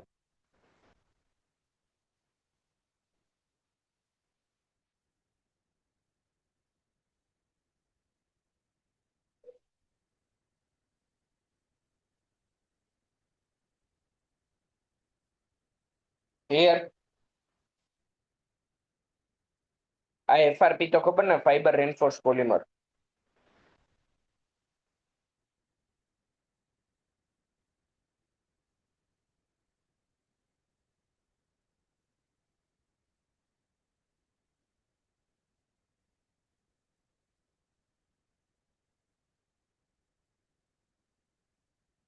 આ સમજાણી ત્રણેય વસ્તુ: રિપેરિંગ, રીહેબિટલાઇઝેશન અને રેટ્રોફિટિંગ. રિપેરિંગ એટલે શું? તો સિમ્પલ ખાલી જે ડેમેજ છે ને એને સુધારવાનું. રીહેબિટલાઇઝેશન એટલે ઓરિજિનલ સ્ટ્રેન્થ. આમાં ઓરિજિનલ થી વધારે, એને કહેવાય રેટ્રોફિટિંગ. ક્લિયર?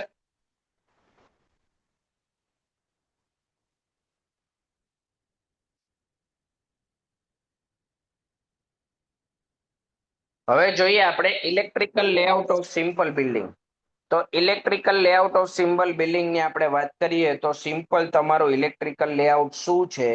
તો તમારું એક ગ્રાફિકલ રિપ્રેઝન્ટેશન છે કે જેની અંદર તમારું દરેકે દરેક ઇલેક્ટ્રિકલ વાયરિંગનું લોકેશન બતાવેલું હોય, એ કઈ રીતે આપણે અરેન્જ કરવાના છે, સ્વિચીસ કેટલી નાખવાની છે, સોકેટ કેટલા નાખવાના છે, જે કંઈ પણ બોર્ડ છે એનું ડિસ્ટ્રીબ્યુશન કઈ રીતે કરવાનું છે, પ્રોટેક્ટિવ ડિવાઇસીસ કઈ કઈ લગાડવાની છે, બરાબર, ઇલેક્ટ્રિકલ ઇક્વિપમેન્ટ કઈ કઈ રીતે યુઝમાં લેવાના છે, બિલ્ડિંગને ઇન્શ્યોર કરવાની છે કે સેફ રહે, રિલાયબલ રહે અને ઇફેક્ટિવ પાવર ડિસ્ટ્રીબ્યુશન કરે, એના માટે આપણે ઇલેક્ટ્રિકલ લેઆઉટ બનાવીએ.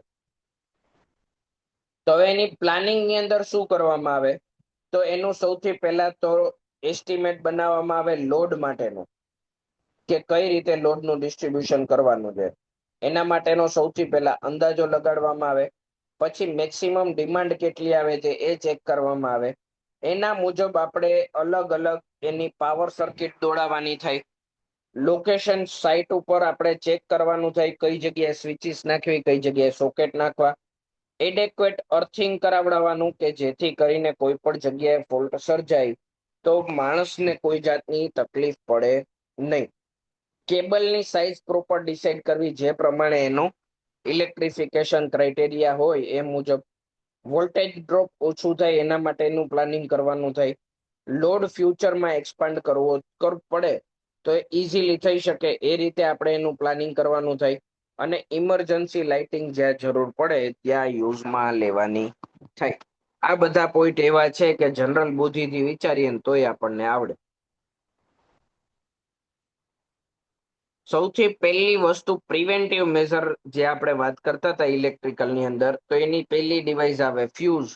ફ્યુઝ તો બધાને ખબર છે, એક્સેસિવ કરંટ કઈ જગ્યાએથી આવે તો ફ્યુઝ શોર્ટ થઈ જાય, બરાબર, એવું આપણે કહેતા હોઈએ દેશી ભાષામાં. તો ફ્યુઝનું મેઇન પર્પઝ શું છે? એક્સેસિવ કરંટને પાસ નહીં થવા દે. પછી આવે એમસીબી એટલે કે મિનિએચર સર્કિટ બ્રેકર. એમસીબી નો મેઇન પર્પઝ શું છે? જો દોસ્ત, એમસીક્યુ આની અંદરથી કઈ રીતે પૂછાઈ શકે, તો આ ડિવાઇસનું ફંક્શન શું છે એવું એકાદું પૂછાઈ જાય.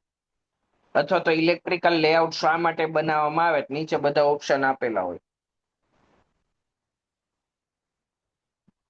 ક્લિયર?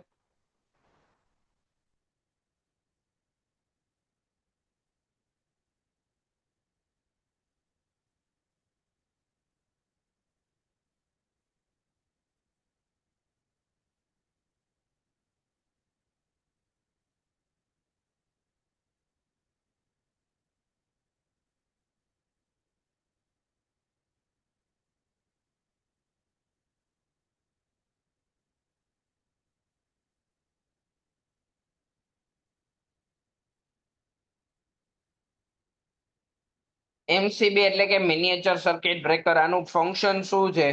તો ઓવરલોડ થાય કે શોર્ટ સર્કિટ થાય તો આ ટ્રીપ થઈ જાય. આપણે કહીએ ને ચાપ પડી ગઈ, પછી પાછી આપણે હળવેક થી જઈને ઊંચી કરી આવીએ, બરાબર, કઈ જોયા કર્યા વગર પાછી પડી જાય. પછી એમ કે ભાઈ હવે કઈક લોચો લાગે, બોલાવવો પડશે. આ થઈ ગઈ તમારી એમસીબી એટલે કે મિનિએચર સર્કિટ બ્રેકર. પછી આપણા ઘરોની અંદર લાગેલી હોય એ વાળી, ઘરોની અંદર લાગેલી હોય એ વાળી residential current circuit breaker, RCCB. આનું શું? તો તમારું કોઈ પણ જગ્યાએ લીકેજ થયું હોય ત્યારે આ ટ્રીપ થઈ જાય અને ઇલેક્ટ્રિક શોક થી બચાવે.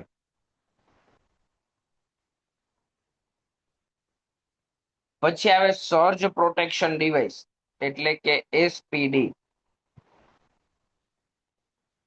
Protect equipment from high voltage surge.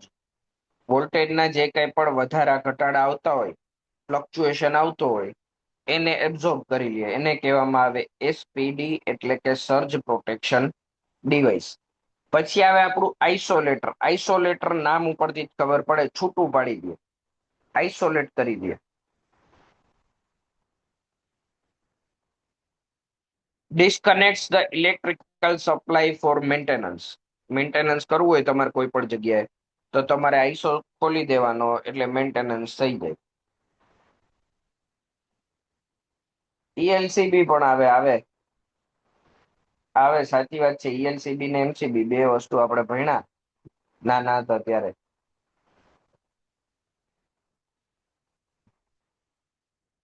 કોલેજમાં જ લગભગ આવતું કે પછી ખબર નહીં.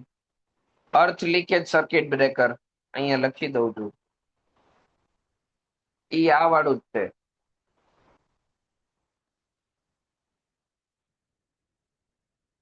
રેસિડેન્ટ ની અંદર લાગેલી હોય.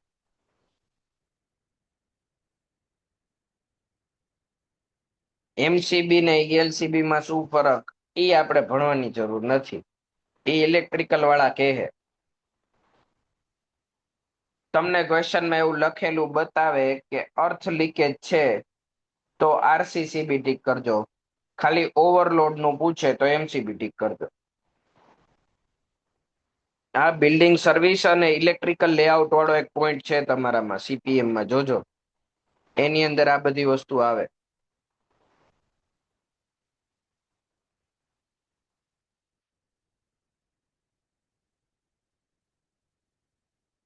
ઇલેક્ટ્રિકલ લેઆઉટ સિમ્પલ બિલ્ડિંગ ની આપણે વાત કરીએ તો આ આપણે ઓલરેડી જોઈ જ લીધું.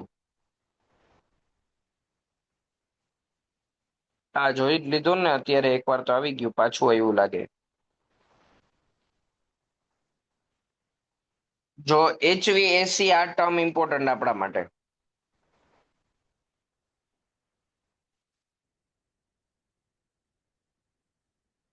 જો અહીંયા ધ્યાનથી, electrical layout of simple building ની આપણે વાત કરીએ તો હીટ, વેન્ટિલેશન અને એર કન્ડિશનિંગ આ મેઇન ત્રણ વસ્તુ હોય કે જે આપણે થર્મલ કમ્ફર્ટ માટે યુઝમાં લઈએ. અને ઇન્ડોરની ક્વોલિટી કેવી છે એના માટે હ્યુમિડિટી કેટલી મેન્ટેન રાખવી છે અને પ્રોપર એરનું વેન્ટિલેશન રહીએ, સર્ક્યુલેશન રહીએ, એના માટે આપણે એચવીએસી ક્રાઇટેરિયા ધ્યાનમાં લઈએ. ક્લિયર?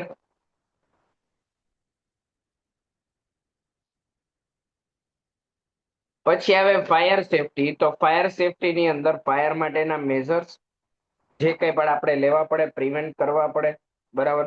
એને પહેલેથી આપણે ડિટેક્ટ કરી લઈએ અને સ્પ્રેડ ઓછી થવા દઈએ, જેથી કરીને આપણા ઓક્યુપન્ટ્સ છે પ્રોટેક્ટ થાય અને આપણે કોઈ પણની લાઈફને ડેમેજ થતું કે પ્રોપર્ટીને ડેમેજ થતું અટકાવી શકીએ. તો ફાયર સેફટી માટે અલગ અલગ ક્રાઇટેરિયા આપેલા છે. એ ક્લાસ ફાયર, બી ક્લાસ બી, ફાયર ક્લાસ સી, ડી, ઈ અને એફ કે. એની અંદર ફ્યુલ તરીકે, ફ્યુલ એટલે કે કઈ વસ્તુ સળગે છે એની વાત કરે છે. તો વુડ સળગતું હોય, તમારું પેપર હોય, ક્લોથ હોય, બરાબર, તે બધા એ ક્લાસની અંદર આવે. તો આવી બધી વસ્તુ સળગતી હોય કોઈ એ ક્લાસની, તો એને રોકવા માટે એક્સટેન્ગ્યુશર તરીકે કોનો ઉપયોગ લેવાનો? તો પાણી કે ફોર્મનો ઉપયોગ લઈ શકાય. ક્લાસ એ સળગતું હોય એનો મતલબ વુડ, પેપર કે ક્લોથ હોય ત્યારે. ક્લાસ બી સળગતું હોય, પેટ્રોલ, ડીઝલ કે ઓઇલ, ત્યારે તમારે ડીસીપી, ડ્રાય કેમિકલ પાવડરનો યુઝ કરો, કાર્બન ડાયોક્સાઇડનો યુઝ કરવો કે ફોર્મનો યુઝ કરી શકો. ક્લાસ સી તમારું એલપીજી, સીએનજી, નેચરલ ગેસના લીધે થયેલું હોય, તો ફરજિયાતપણે તમારે ડ્રાય કેમિકલ પાવડરનો ઉપયોગ કરવો પડે. પછી એવા મેટલ કે જે સળગે એવા જે કમ્બસ્ટિબલ છે, ત્યારે તમારે એના માટે સ્પેશિયલ ડ્રાય પાવડર ઉપયોગ કરવો પડે ઠારવા માટે. ઇલેક્ટ્રિકલ ઇક્વિપમેન્ટ કે જે જનરલ પ્રેક્ટિસની અંદર આપણે યુઝમાં લેતા હોઈએ, એ બધાની ફાયર અટકાવવા માટે કાર્બન ડાયોક્સાઇડ, ડ્રાય કેમિકલ પાવડરનો ઉપયોગ કરવામાં આવે. એફ અને કે કુકિંગ ઓઇલ કે ફેટ સળગતા હોય ત્યારે તમારે વેટ કેમિકલનો ઉપયોગ કરવો પડે. ક્લિયર?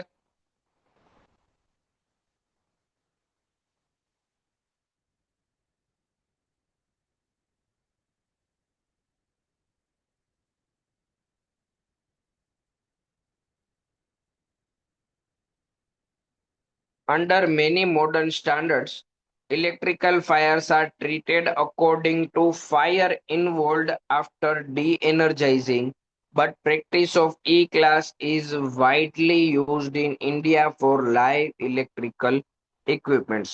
ઇન્ડિયાની અંદર ઈ ક્લાસ જે છે એ વધારે પડતો ઉપયોગમાં આવતો હોય બધી જગ્યાએ. સી ક્લાસ ઇલેક્ટ્રિકલ ઇક્વિપમેન્ટમાં આવે છે? ના ભાઈ.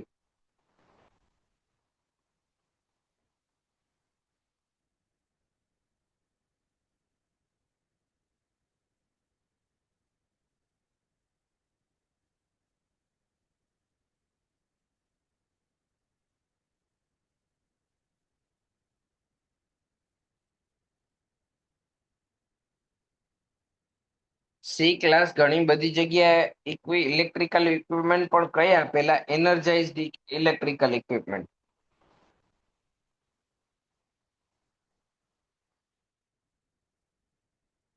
Energised electrical equipments.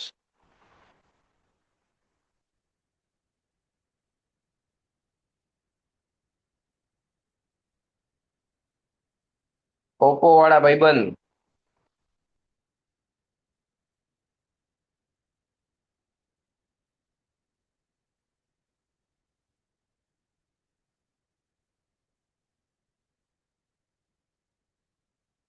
Clear?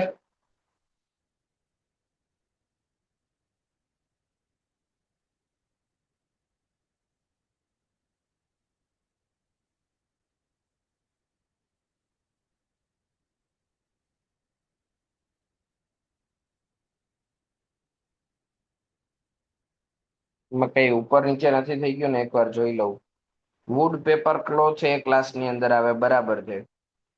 Class બી ની અંદર ઇન્ડિયાની અંદર યુઝમાં આવતા હોય એવા તો પેટ્રોલ, ડીઝલ, ઓઇલ, બરાબર છે. સી ક્લાસની અંદર અહીંયા એક વસ્તુ હજી એક્સ્ટ્રા યાદ રાખ્યો હોય તો યાદ રાખજો.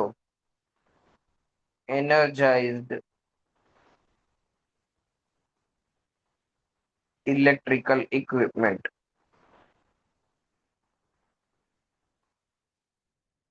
આ કમ્બસ્ટિબલ મેટલ્સ, બરાબર. ઈ ક્લાસ આપણે જનરલી કોમન પ્રેક્ટિસની અંદર આ યુઝમાં લઈએ છીએ ઇન્ડિયાની અંદર.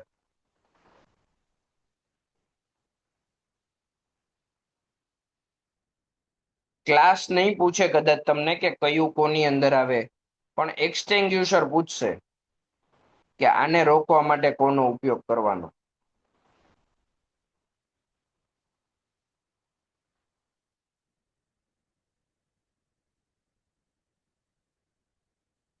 એનર્જાઇઝ્ડ નો મતલબ કે આપણે એને કોઈ એક્સટર્નલ રિસોર્સ થી એનર્જી આપીએ છીએ. ઇલેક્ટ્રિકલ વસ્તુ જેમ કે તમે કોઈ જનરેટર બનરેટર થી ચાલુ કરતા હો, ઇલેક્ટ્રિકલ ઇક્વિપમેન્ટ, તે બધા એનર્જાઇઝ ની અંદર આવે.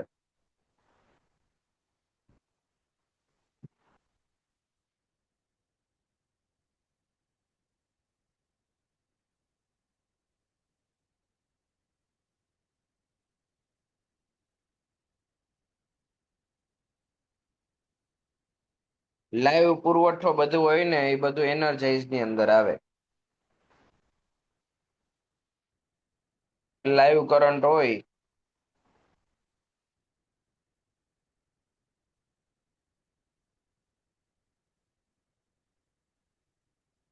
અહીંયા લખી દઉં ચાલુ.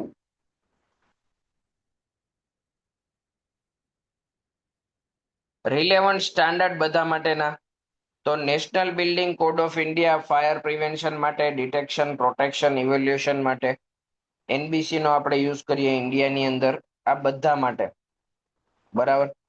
પછી IS 2189 ઓટોમેટિક ફાયર ડિટેક્શન અને અલાર્મ સિસ્ટમ માટે. IS 15 105 fixed automatic sprinkler system માટે. IS 38 44 installation and maintenance of internal fire હાઇડ્રન્ટ્સ.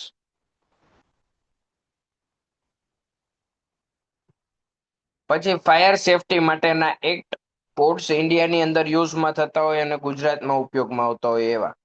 The Gujarat fire prevention and life safety major act 2013, કે જે એક એવો પ્રિન્સિપલ લો છે કે જે ફાયર પ્રિવેન્શન માટે, લાઈફ સેફટી માટે, ફાયર એનઓસી માટે, એના માટેના રૂલ્સ રેગ્યુલેશન્સ રિસ્પોન્સિબિલિટી ફિક્સ કરવા માટે ગુજરાતની અંદર લાગુ પાડેલો. પછી એનું એમેન્ડમેન્ટ આવ્યું એક્ટ 2021 ની અંદર, કે જે કાંઈ પણ પ્રોવિઝન 2013 માં આપ્યા હતા એને અપડેટ કર્યા અને એન્ફોર્સમેન્ટ કર્યું મેકેનિઝમની અંદર. એના સિવાયના બિલ્ડિંગ અને બીજા કન્સ્ટ્રક્શન વર્કર માટેના એમ્પ્લોયમેન્ટ સર્વિસ 1996, કે જે સેફટી પ્રોવાઈડ કરે કન્સ્ટ્રક્શન વર્કર માટે સાઇટ ઉપર.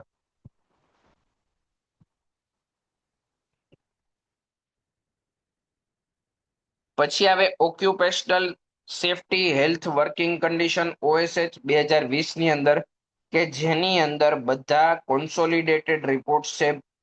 ફાયર લેબરની સેફટી માટેના એના લોઝ છે.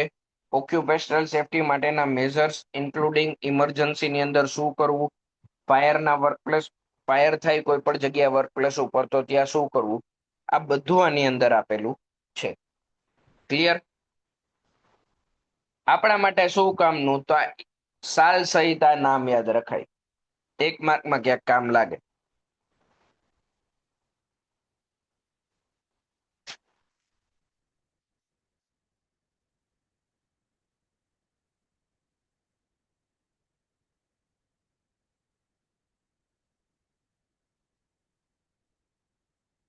ક્લિયર.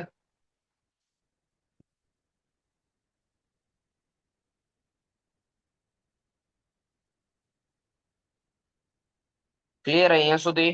કોઈને કઈ ના સમજાણું હોય તો બોલો.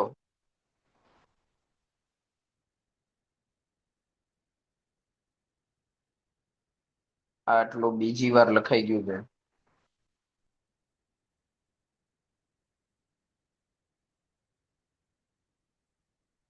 ક્લિયર.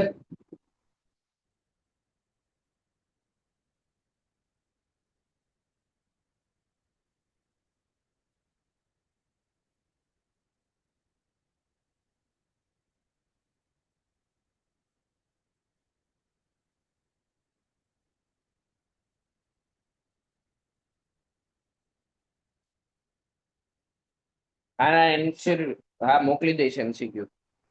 MCQ મોકલી દઈશ. ચલો આજે આટલું રાખીએ. કાલે તમારા નાના મોટા ઇક્વિપમેન્ટ બાકી છે. પીડીએફ તો ભાઈ એડવાન્સમાં મોકલી દીધી.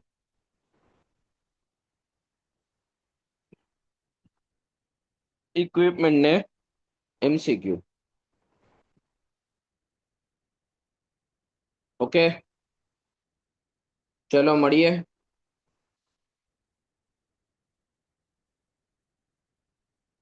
સર કાલે ગ્રુપમાં લિંક આવશે 4 વાગે.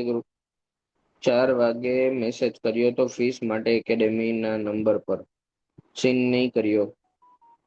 થઈ જશે ભાઈ. જોઈ લ્યો તમારે કોઈ ટોપિક બાકી રહેતો હોય તો બોલો. વિકેનભાઈ તમે ફોટો મોકલો. મેં જોઈ લીધો. કોઈ ટોપિક બાકી હોય તો બોલો. હવે સ્ટાર ની બાજુમાં બાકી લખ્યું ને એ ચેકી નાખજો. બરાબર ને? કમ્પ્લીટ.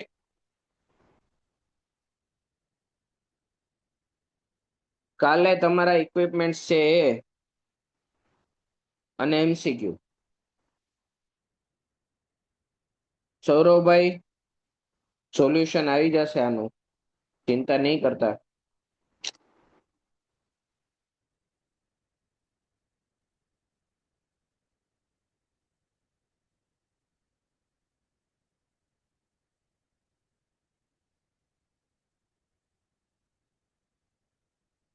પછી ટ્રાન્સપોર્ટ, યસ.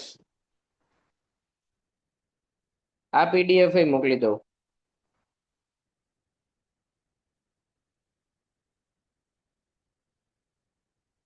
થઈ જશે બધું થઈ જશે, મજા કરો. એમસીક્યુ કરાવી દઈશ.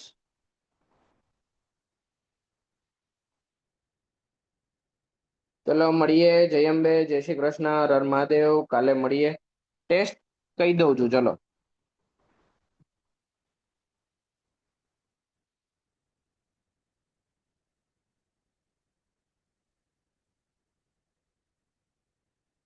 આ ન્યૂ મટીરિયલ છે ભાઈબંધ, મોકલ્યું છે ગ્રુપમાં.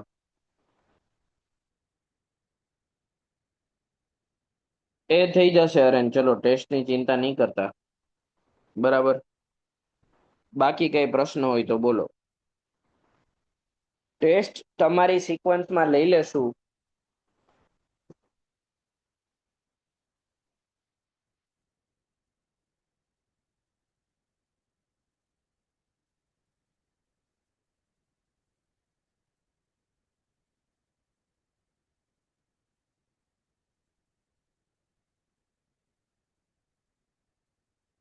ચલો મળીએ. હા, ઝેરોક્સ કરી લેજો ભાઈ. એ ટેન્ડરિંગ અકાઉન્ટ તો એટલે કેટલું ટેન્ડર કર્યું આપણે. પીપીવી માં ઈ જ કર્યું ને, ટેન્ડરિંગ એન અકાઉન્ટ. અંકિતભાઈ,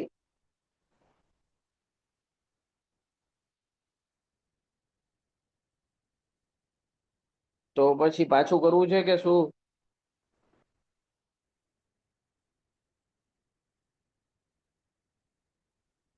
એ હારું, હાલો મળીએ કાલે. એમસીક્યુ કરીને આવજો થોડાક.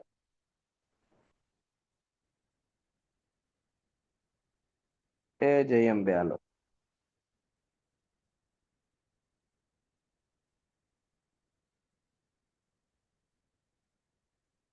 હા, કાલે 8:15 હો ભાઈ. મોદી સાહેબ કાલે 8:15.